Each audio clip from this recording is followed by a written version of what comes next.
We are here today with past Commodore Gerry McGee, who was Commodore in 2006 and 2007. Thank you for being here. Thank you. So, how old were you when you first joined the club? 10 years old. 10 years. And what did you love about it? Did you spend a lot of time here? As a youngster, no, not a lot of time.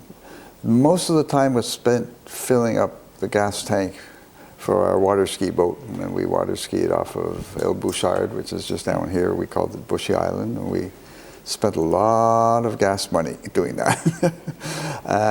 I wasn't sailing in those days. Water skiing was much more fun, and we would go by and watch people drifting around. Like I skied with Janet Bjorn, and she was out in the sailboat and wishing that she was with us on our water skis, but she was taking the sailing course. And, I didn't start sailing until I was probably around 18 when I joined the International 14 Fleet.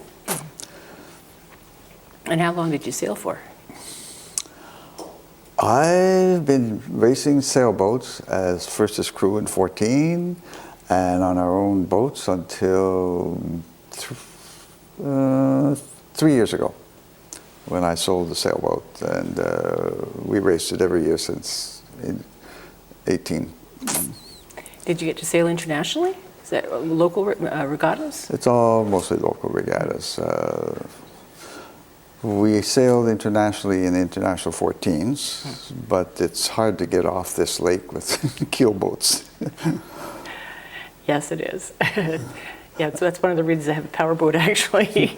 Well, my first sailboat was the Tanzer 22, which was very interesting at the time. I got number 14 because I had been sailing international 14s, and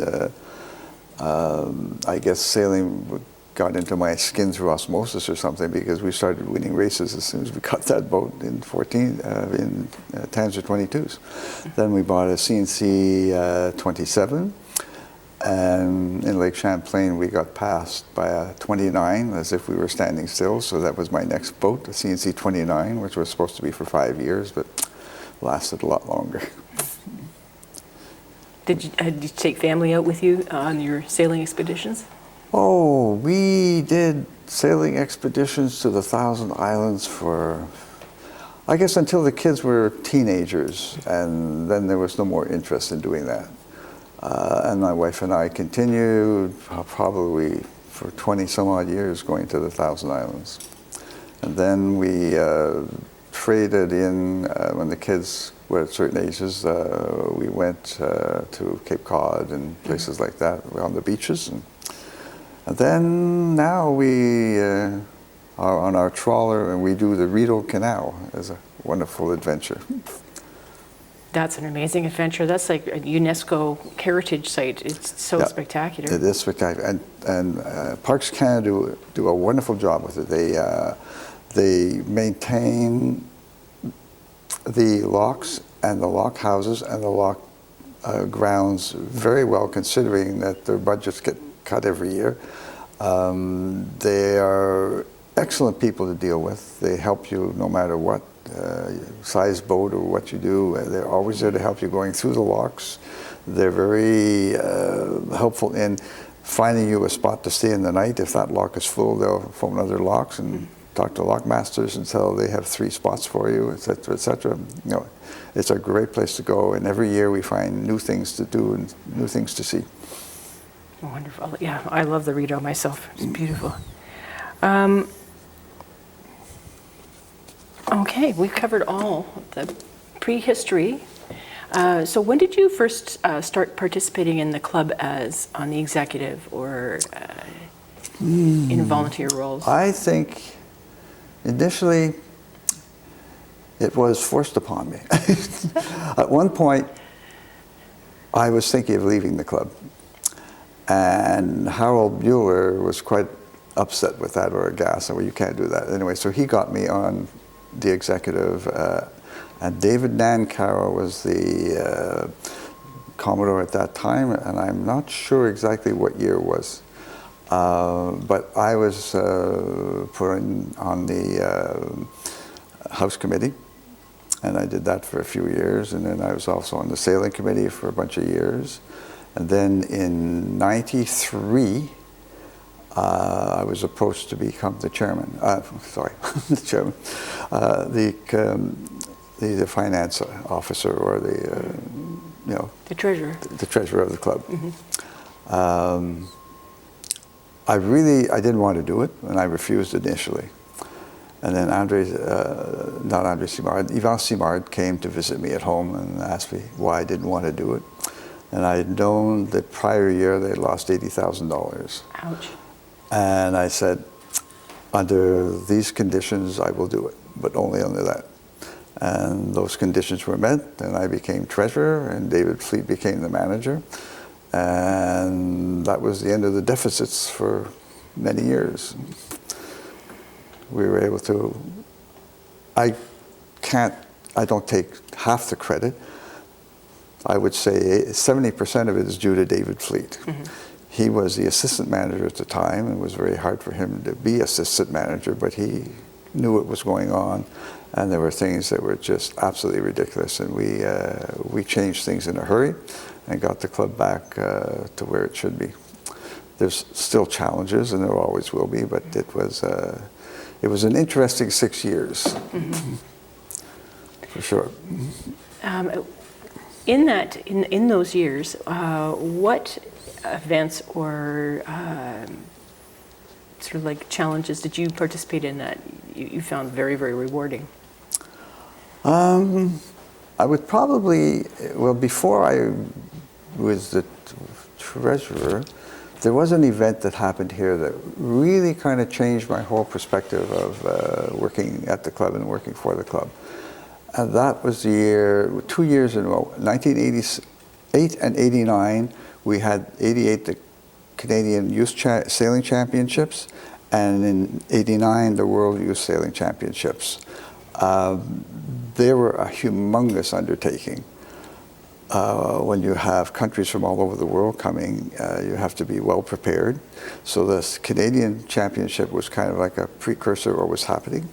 And I remember looking at the budget. André Julien was the chairman, and he had a very good committee, and everyone was well aware of what's going on. But it was going to cost the club over $150,000 in those years to run this thing. And I'm thinking, boy, that's a lot of money. So I had been reading recently about the IYRU opening up to sponsorships. So I said, that's what we're going to do. So I got a committee together, and I said, we're going to have sponsors. So we were fortunate enough to get Air Canada, because they had been sponsoring curling, and they had some sort of a falling out with the curling people, and they were willing to sponsor us. So they sponsored both those years. And then we found another company called Newport Blue, who supplied, aside from some money, they supplied all the T-shirts, all the ditty bags, the hats, the pins, the pens, all sorts of things for the competitors to have. And then the IYRU came in and said, you can't do that. Well, too bad. We've done it. The problem was we were approaching, it was a level B class, and that meant that sailors could come and had advertising on their boats. Okay. Well, I said, the odds of that happening are pretty rare, so we'll just forget about it. But we're taking the sponsors, and so be it. Mm-hmm. So we did have our sponsors, and it worked out very well. They were highly successful games. One of the interesting points is that, members do amazing things for their clubs. André Julien bought all the lasers because the laser company went broke in Montreal. He went to Ireland, where there was another company manufacturing laser boats, bought all the lasers, I think there was 30 of them, and had them shipped to Canada so that the race could continue. And that he paid out of his own pocket. Wow. So things like that, you look at that and say, why? Here I am, I'm doing this humble little job. It's not costing me anything, just a lot of time. And other people are, wow, it's really a serious situation. But it's amazing to see how many of the people came up with things that were just mind-boggling. Like we had from CN like about a dozen containers here to house teams from Europe so that they could keep their equipment in trailers or these CN cargo containers, and they could lock them at night. Nobody could steal their equipment. Nobody could tamper with their equipment. We had a company make all the poles so the kids could carry in the flag from their own countries on poles, coming in on marching into the opening ceremonies. The RCMP band in Ottawa played all the national anthems for all the countries, and I had them all on tape. Depending who was winning, we were able to play their country's national anthem. And it was really it was a very interesting experience. It from being I guess in business and a business administration, mostly in the accounting end of it. Boy, this was a real eye opener and a lot more interesting sometimes than accounting. Yeah, it stretches you to have to get involved with these kinds of things that are so different from what you usually do. It was like having two jobs for 2 years. It was, but it was so interesting that you didn't begrudge it at all. It was a great experience. I don't know that people would realize nowadays what an endeavor that would be to get all those anthems, because now you could just go on the internet and download them, but then you actually had to get a hold of a recording. Yeah, we had some help from lots of people to get those things, to get the flags from all the countries, get the anthems. It was an interesting time. So,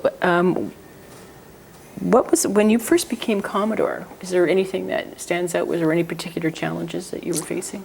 Yeah, taxes. Taxes was a big challenge. We had managed to kind of defer taxes from the, I guess we call it the Municipal Commission, as we were supposedly, open to the public and a non-profit organization. But then the government decided no, that wasn't going to happen. So I think it was passed Bill 140, and we lost all that. So in 2006, I believe the taxes were 150,000 or 150, yeah, and then they went to 179,000 the 2007, and it was a big chunk of money all of a sudden coming back into our budget. We had been talking for several years with the city of Dorval. They were always promising to help and do all sorts of wonderful things for us, and that never came to fruition. So all of a sudden I said, okay, that's enough of this nonsense. I've been through that as Rear Commodore and Vice Commodore, and I said, we're going to Plan B, right? So I said, what we needed to do was anything we could prove that was educational and was used 50% of the time for education purposes, we could exempt the tax. So off I went over to the Duggan Cruising House. I paced off so many square feet of land. We presented, I guess, a list of all the units, the equipment we had in the winter was 5,900 some odd square feet that we parked in the winter on the parking lot. And of course, all through the inside, the whole Duggan House, we were able to show that it's completely for educational purposes. Even parts of the front lawn here where they taught kids, parts of the pool, but we couldn't remove anything there because they weren't 50%. Now I believe something has happened since then about the pool or the tennis courts. I'm not exactly sure, but we did manage to get in that year exempt taxes from that Duggan, basically from the edge of the building all the way to the travel lift and down, exempt from taxes. That's a big chunk of property. Well, it's meant a few bucks. I think it was over $35,000 worth of taxes. So that was a big challenge because it's a shock to all of a sudden add 150,000 onto your budget. Yeah. What was the membership like at that time while you were a Commodore? Well, we went from, I did a chart for the city of Dorval. In 80, let me think now, so we'll go back to what year it was. At one point, and I would say it was in the early 80s, we had 1,440 members, and the taxes were $30,000. By 2006, we were down to 660 members and taxes of 150 some odd $1,000. And so the thing just went like this. One going this way, one going that way, and they just crossed and came over. And that was, those were the lean years. Of course, you know, it was the government that scared all the English people away, so our membership just went boom. And there were challenging times. Now, you know, we have to give a lot of credit to people who are on the executive, people who helped work things and do stuff, and especially David Fleet. That man knew everything about this club, how it worked, how it didn't work, what needed to be fixed, what we could live without.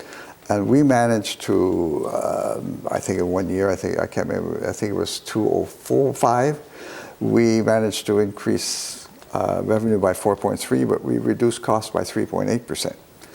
You know, so it was one of those, he's very good at managing that end of it. We didn't do a lot of work on infrastructure because we didn't have the money, and we're only recently getting enough money to do infrastructure work, but that's because of the CapEx project. It's not an easy chore to keep up with all this stuff. Oh, especially with a smaller membership. Oh yeah. Yeah.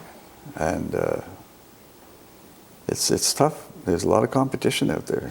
Even today, you know, there's fitness clubs, there's cycling clubs, there's golf, there's you name it, it's happening. And boating is not always on the top of the list. It's a lot cheaper to get a set of golf clubs than a boat. Yeah, the upside is that if you have a boat at the club, yes, then you only really have to drive 20 minutes or half an hour to get to your place that you would normally be driving 2 hours to get to, if you know, to get to a cottage. Yeah. 2.5 hours. Well, that's true, except if you happen to live in Laval and try and cross the bridge at the wrong time. Yeah, okay, that's or on very the South Shore. Yeah, that's very true. I live in NDG, and even so, the traffic can be, sometimes it can take me an hour to get here. Well, I did a study on the infrastructure of the membership of the club, and over 80% live in the West Island area. Yeah, I think still today. And I think it might be 90 even. It could have changed. I did this probably 6 years ago or so. Yeah, I think that's what the recent survey showed, was like over 90% of people, and I think it might be wrong. But I had a nephew who worked at Léger Marketing, and he gave me a whole bunch of stats that they had and where to go look for stuff, and it was very interesting. Very cool.